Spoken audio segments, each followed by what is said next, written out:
nung okay pa si Presidente at si VP Sara, nung okay pa sila, he would always tell us, me and Martin.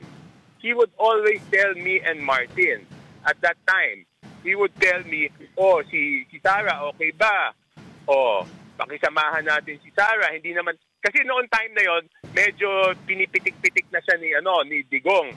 He would always tell us na, okay ba si Sara?